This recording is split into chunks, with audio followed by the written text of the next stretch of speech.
I don't know if it's just me, but YouTube genuinely doesn't feel the same anymore. And I don't mean that in a dramatic or nostalgic way, like I'm missing part of the past just for the sake of it. I mean it feels different on a fundamental level. It sounds louder, faster, and more chaotic. It feels like every video is so fast paced and none of them are willing to let you breathe for a second.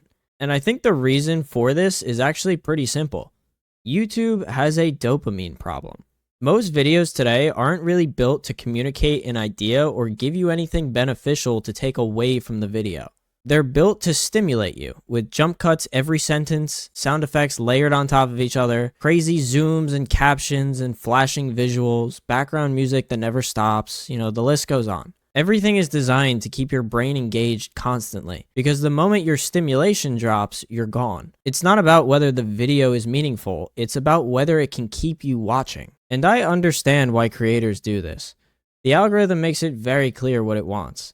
Retention, watch time, and engagement. All YouTube really cares about is how long can you keep people on the platform. So they push videos that naturally keep people watching. If your video slows down, if you pause to think, or you just let a moment sit, people click off. So creators have adapted. Not because they want to turn their content into noise, but because the system quietly punishes anything that feels calm or slow now. That's the reason behind why every creator is making a thumbnail with a shocked face and an extremely oversaturated color scheme. And somewhere in this whole shift, something important got lost. Old YouTube was not perfect by any means.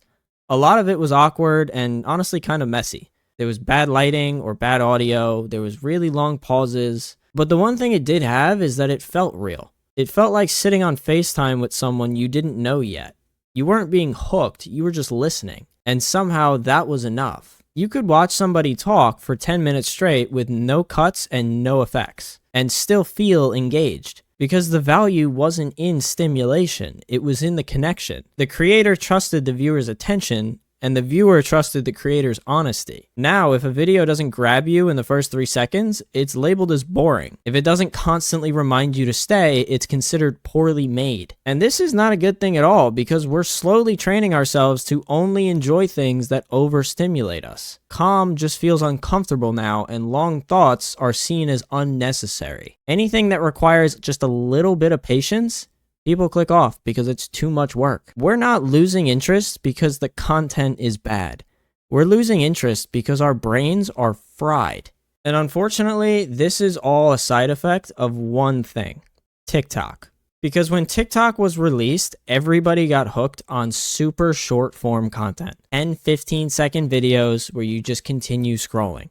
So everybody scrolled and scrolled and scrolled and scrolled for hours. And the next thing you know, YouTube and Instagram follow with their short form alternatives in YouTube Shorts and Instagram Reels. Your brain is so exhausted from this constant dopamine rush you're giving yourself when you sit down and scroll for hours on end. There's a reason why they call it brain rot content, because it literally fries your brain. You finish a video and barely remember what it was even about. You don't feel informed or inspired, you're just ready to go to the next one, and the next, and the next, and the next. Not because you want to, but because your brain is chasing that next rush. That's the dopamine loop. And once you see it, you can't unsee it. And I think this exact environment is what allowed something like AI slop to take over so quickly. Low effort, mass-produced videos. AI reading Reddit posts, or just random clips stitched together with no context. There's YouTube channels pumping out dozens of videos a day that technically look fine, but don't say anything meaningful at all. There's no perspective or insight because there's no human behind the screen. And yet, those videos perform insanely well. Not because they're good, but because they're efficient at what they do. They deliver brain stimulation to the mass amount of zombie scrollers just chasing that next rush. They're perfectly designed to satisfy a dopamine craving without requiring any thought or emotional investment whatsoever.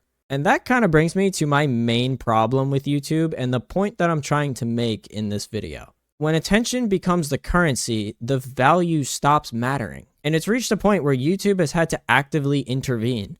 There's bot accounts, AI-generated channels just flooding the platform. YouTube has now had to make a conscious effort to clean it up, because it's not just annoying, it's literally damaging the platform itself. But the uncomfortable truth is this. Those videos didn't appear out of nowhere. They exist because they work, and that's the scary part. They thrive in a system that rewards the stimulation over substance. And creators are feeling the consequences of this too. A lot of them are burnt out, and not because they hate creating, but because creating no longer feels personal.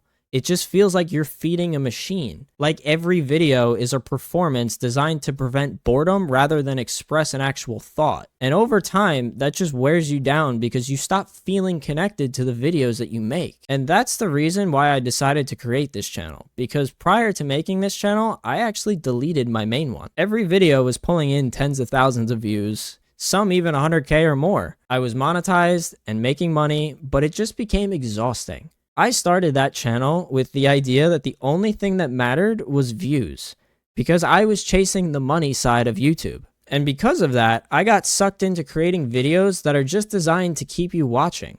And I'm not gonna lie, yeah, it worked, but it wasn't enjoyable to me because it became more about how to keep you looking at the screen rather than making it the video I wanted it to be.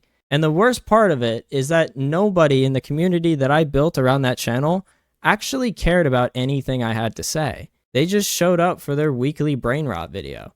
It literally felt like I was just feeding people's addiction, and I just didn't want to do it anymore. So I decided to restart and do it my way with this channel, because I would rather have a channel that gets less views but make videos that I actually enjoy than a channel that makes money but feels awful to work on. And that's why I think quietly a lot of people are craving something slower again. Videos where someone just talks and thinks out loud and doesn't cut every sentence. Just a real person saying something they actually mean at their own pace. Because that's what made YouTube special in the first place. It wasn't about dopamine, it was about connection and feeling like there was a human on the other side of the screen. And yeah, slower videos probably won't go viral as fast. They might not perform as well on paper. But the people who actually find them listen, and they come back. And that's the content I want to make. And I know some people will just open my video on another tab and listen while they work on something else, which is completely fine to me. Because you're here for what I have to say and not the mental stimulation of crazy sound effects and jump cuts every 5 seconds. You're not here for content that keeps you distracted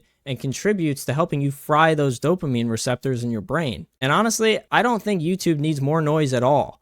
I think it needs more honesty and more value in videos, and more creators willing to slow down even if the algorithm doesn't love it. And if that means fewer views but a deeper connection, I'm okay with that.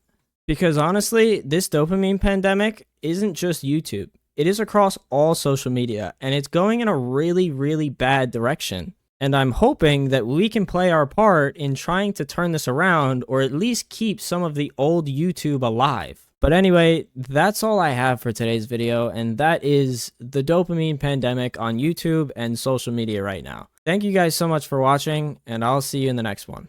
Peace.